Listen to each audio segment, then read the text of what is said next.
கொள்ளுமாறு அமராவதி புதூர் ஸ்ரீ சாரதா நிகேதன் கல்லூரி மகளிர் கல்லூரியினுடைய மேனாள் முதல்வர், அறிவியல் வல்லுநர், பேராசிரியர் முனைவர் டாக்டர் முனைவர் செல்வராணி செல்வம் அவர்களை அன்போடு அழைக்கிறோம். வாருங்கள். அனைவருக்கும் வணக்கம். மயிலை திருவள்ளுவர் தமிழ்ச்சங்கம், பாரதிதாசன் பல்கலைக்கழக பெட்ரூசா மற்றும் ஆஸ்திரேலிய தமிழ் வளர்ச்சி கழகம் இணைந்து நடத்தும் இந்த அறிவியல் அரங்கத்திலே கலந்து கொள்வது எனக்கு தலைமை உரை ஆற்றுவதற்கான வாய்ப்பை கொடுத்தமைக்கு அனைவருக்கும் என்னுடைய நன்றியை முதற்கண் தெரிவித்துக் கொள்கின்றேன். குறிப்பாக சேயோன் ஐயா அவர்களுக்கு எனது நன்றியை தெரிவித்துக் கொள்கின்றேன். எனக்கு இந்த தலைப்பிலே தலைமை ஆற்ற வேண்டும் என்று உண்மையாக சொல்கிறேன். ஒரு 20 நிமிடங்களுக்கு முன்புதான் எனக்கு சொன்னார்கள். இந்த காலையில இருந்து ட்ரை பண்ணியிருக்காங்க, எனக்கு கிடைக்கல. நல்ல அதுக்கப்புறம் தான் இந்த டாபிக் பத்தி கொஞ்சம் யோசிச்சு என்னால தெரிஞ்ச ஓரளவுக்கு உண்டான சில கருத்துக்களை பகிர்ந்து கொள்ள விரும்புகின்றேன். ஏனென்றால் வல்லுநர் அவர்கள் இருக்கிறார்கள். நம்முடைய அணுவியல் அறிஞர் அனைத்து துறைகளிலும் வல்லுநர் அவர்கள் இன்று சிறப்புரையாற்றுவார்கள். அவரோட டாபிக் அது சயின்ஸ் பூங்கால அறிவியல் பூங்காவில் எழுதி உள்ளார்கள் என்று குறிப்பிட்டார்கள். ஸோ நான் வந்து அதை பற்றி எனக்கு தெரிஞ்சதை இப்போ ஒரு அரை மணி நேரத்துக்குள்ளே நான் கெயின் பண்ண நாளுக்கு தான் இப்போ நான் ஷேர் பண்ண போகிறேன். அதனால் ஏதேனும் தவறு இருந்தால் மன்னித்தருளுமாறு வேண்டுகின்றேன். இப்போ பிரபஞ்சம் தொடங்கினது, இந்த பிக் பேங் வெடிப்புக்கு அப்புறம் பிரபஞ்சம் தொடங்குகின்றது. அந்த பிக் பேங் வெடிப்புலேருந்து நிறைய ரொம்ப ரொம்ப அதிகமான வெப்பநிலை வெளியாகிறது. இந்த ஃபர்ஸ்ட் 1 மினிட் என்று சொல்வார்கள். 1 மினிட் கூட இல்லை, அதாவது 100ல் 1 பங்கு வினாடியில கிட்டத்தட்ட 10,000 கோடி டிகிரி அளவுக்கு வெப்பம் இருந்துதான். அது பார்க்க போனா இந்த மிகப்பெரிய விண்மீன்கள் இருக்கு இல்லைங்களா, அந்த மிகப்பெரிய விண்மீன்களோட மையத்துல கூட அத்தனை டிகிரி. இப்ப சூரியனே ஒரு பெரிய விண்மீன் தான், அதோட வெப்பமே நமக்கு தாங்க முடியல. அதை விட மிகப்பெரிய பெரிய நட்சத்திரங்கள் எல்லாம் பிரபஞ்சத்துல இருக்கு. அந்த பிரபஞ்சத்துல இருக்கிற அந்த மிகப்பெரிய விண்மீன்களோட மையத்துல கூட இந்த அளவுக்கு வெப்பம் இருக்காது. அப்படி ஒரு வெப்பம் அந்த சமயத்துல immediately after the big bang. அதாவது 100ல் 1 பங்கு வினாடின்னா பார்த்துங்க, உடனே அவ்வளவு ஒரு வெப்பமான ஒரு அலை இருக்கு. அப்போ வந்து நிறைய துகள்கள் இருக்கு. அந்த எண்ணிலடங்காத அந்த துகள்கள்ல எலக்ட்ரான்ஸும் ஒண்ணு. எலக்ட்ரான்ஸ் அதே அந்த கிட்டத்தட்ட அந்த எண்ணிக்கையில பாசிட்ரான்ஸ் இருந்தது. அப்புறம் நியூட்ரான். இவை எல்லாம் வந்து பல இதுல அப்படியே சுழந்துகிட்டே இருக்கும்போது ஒன்றிணைந்துதான் கேஸ் உருவாகுது. கேஸ்னா இந்த வாயுக்கள்லாம் உருவாகின்றன. ஹைட்ரஜன் உருவாகிறது, ஹீலியம், இது போன்ற வாயுக்கள். அப்புறம் இந்த எல்லாம் சேர்ந்து அப்படியே துகள்களாக மாறிதான் மிச்ச மெட்டல்ஸ் எல்லாமே, அந்த எலிமெண்ட்ஸ் எல்லாம் இப்போ இந்த பீரியாடிக் டேபிள்ல நம்ம பார்க்குற எலிமெண்ட்ஸ் எல்லாம் வருது. அதுக்கப்புறம் நமக்கெல்லாம் தெரியும் பூமி எப்பொழுது உருவாச்சுன்னு. மிக குளிர்ந்து தான் பூமி பிறகு உருவாகுது. சூரியன்லேருந்து பிரிந்து பூமி உருவாகின்றது. அந்த பூமியில எண்ணற்ற இந்த மாதிரி மெட்டாலிக் அண்ட் நான் மெட்டாலிக் எலிமெண்ட்ஸ் படிந்து கிடைக்கின்றது. அதிகமான தனிமங்கள் நிறைய பூமியினோட மேற்பரப்புல நாம் இருப்பதை காணலாம். அந்த பல தனிமங்கள்ல தனித்துவமான காந்த, ஒளிரும் மற்றும் மின் வேதியியல் பண்புகளை கொண்ட தனிமங்கள் தான் இப்ப நம்ம பேச எடுத்துக்கொண்ட அந்த தலைப்பிலே வரும். அதாவது ரேர் எர்த் எலிமெண்ட்ஸ் என்று சொல்லப்படுகின்ற தனிமங்கள்.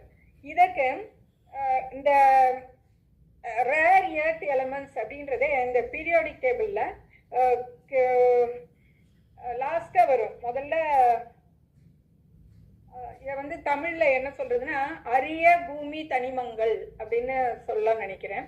இந்த ரேர் எர்த் எலிமெண்ட்ஸுங்கும் போதே ரொம்ப ரேரா தான் பூமியில கிடைக்குமோன்னு நாம எண்ணி விடக்கூடாது. நிறைய அதிகமான மேற்பரப்புல படர்ந்து இருக்குது. ஆனா அதை பிரித்து எடுப்பதுன்றது ரொம்ப கடினம். ஏன்னா ரொம்ப அது எண்ணிக்கையில அதிகமா இருந்தாலும் ரொம்ப ரேரா எங்கேயுமே பறந்து காணப்படுவதனால அதை பிரித்து எடுப்பது கடினம் என்பதனால தான் இதுக்கு வந்து ரேர் எர்த் எலமெண்ட்ஸ் அப்படின்னு இதற்கு பெயர் வைத்திருக்கின்றார்கள். இப்போ 15 லாண்டனைடுகள் மற்றும் ஸ்காண்டியம் மற்றும் ட்ரியம் உட்பட 17 வேதியியல் ரீதியாக ஒத்த உலோக தனிமங்களின் குழு அப்படின்னு இதை சொல்லலாம். இது இந்த ரேர் எர்த் எலமெண்ட்ஸை light rare earth elements, heavy rare earth எலமெண்ட்ஸ்னு 2 பிரிவாக பிரித்துள்ளார்கள். அதாவது லைட்னு நம்ம லேசான அல்லது இலகுவானன்னு வச்சுக்கலாம். இலகுவான பூமி தனிமங்கள், அடுத்தது அரிய பூமி தனிமங்கள், அதே மாதிரி கடின அரிய பூமி தனிமங்கள். இதுல அந்த முக்கிய பண்புகள் என்னன்னா, அரிய பூமி தனிமங்கள் வந்து பல்வேறு தொழில்நுட்ப இதோட பயன் பார்த்தோன்னா நிறைய தொழில்நுட்ப பயன்பாடுகளுக்கு முக்கிய பண்புகள் என்னன்னா, அரிய பூமி தனிமங்கள் வந்து பல்வேறு தொழில்நுட்ப இதோட பயன் பார்த்தோன்னா நிறைய தொழில்நுட்ப பயன்பாடுகளுக்கு பயன்படுகின்றது. இவை எல்லாமே தனித்துவமான ஒரு பண்புகளை கொண்டவையாகும். இது எல்லாமே இந்த குரூப் 17 எலமெண்ட்ஸ் சேர்ந்து ஒரு குரூப்பா ஃபார்ம் பண்ணி இருக்குது. இது வந்து ரொம்ப ஒரு ரேர் பண்புகள், மிச்ச உலோகங்களோட இவை ஒட்டாது. அந்த மாதிரி சில குவாலிட்டிஸ் இருக்கிறதுனால இதை ஆனால் பல்வேறு பயன்பாடுகளுக்கு நாம் இதை எடுத்துக்கிறோம். இதில் முக்கியமாக லேண்டனம் அப்படின்னு ஒன்று, கேமரா லென்ஸ்கள், பெட்ரோலிய சுத்திகரிப்பு இதில் எல்லாம் பயன்படுது. அதே மாதிரி சீரியம்ன்ற வினையூக்கி மாற்றிகள், கண்ணாடி மெருகூட்டல் மற்றும் மெருகூட்டல் முகவராக இது பயன்படுத்தப்படுகிறது. அதே போல நியோடைமியம்ன்ற அந்த ஒரு ரேர் எலமெண்ட் அது எதுக்கு பயன்படுதுனாக்க, மின்சார வாகனங்கள் மற்றும் காற்றாலை விசை ஆழிகளுக்கான சக்தி வாய்ந்த நிரந்தர காந்தங்களில் இது பயன்படுத்தப்படுகின்றது. அப்புறம் பிரசோடைமியம்ன்றது விமான எந்திரங்கள் மற்றும் காந்தங்களுக்காக அதிக வலிமை கொண்ட உலோக கலவைகள்ல இது பயன்படுத்தப்படுகின்றது. அப்புறம் இதுலயே ஹார்ட் சப்ஸ்டன்சஸ்ன்னு சொன்னோம் இல்லைங்களா, அதாவது கடினமான ரேர் எர்த் எலமெண்ட்ஸ், கனரக அரிய பூமி தனிமங்கள் என்று கொள்ளலாம். இதுல காடோலினியம் அப்படின்ற தனிமம் இது ரொம்ப முக்கியமான மருத்துவத்துறையில பயன்படுத்தப்படுகின்றது. எம்ஆர்ஐ, கான்ட்ராஸ்ட் முகவர்கள் மற்றும் நியூட்ரான் ரேடியோகிராபிக்ஸ் இதுல பயன்படுத்தப்படுகின்றது. அப்புறம் டர்பியம்ன்ற அந்த ஒரு இது என்னன்னா, திடநிலை சாதனங்களிலும் கால்சியம் குளோரைடில் டோபண்டாகவும் பயன்படுத்தப்படுகின்றது. அதிக வெப்பநிலையில சிறப்பாக செயல்படும் காந்தங்களை உருவாக்குவதில் இது பயன்படுத்தப்படுகின்றது. ஹோல்மியம்ன்றது என்னன்னா, அணுக்கரு கட்டுப்பாட்டு தண்டுகளிலும் லேசர் பொருட்களிலும் இது பயன்படுத்தப்படுகின்றது. அதுபோல இது எல்லாமே ரொம்ப ரேரா இதை எடுப்பதுன்றது, இதுல பிரித்து எடுப்பதுன்றதுக்கு வந்து ரொம்ப கடினமான ஒரு பல மெத்தட்ஸை பயன்படுத்தி தான் இதெல்லாம் பிரித்து எடுக்கிறார்கள். அதெல்லாம் நம்முடைய அறிவியல் அறிஞர்கள் ரொம்ப விளக்கமா அதெல்லாம் எப்படின்றதெல்லாம் சொல்லுவாங்க.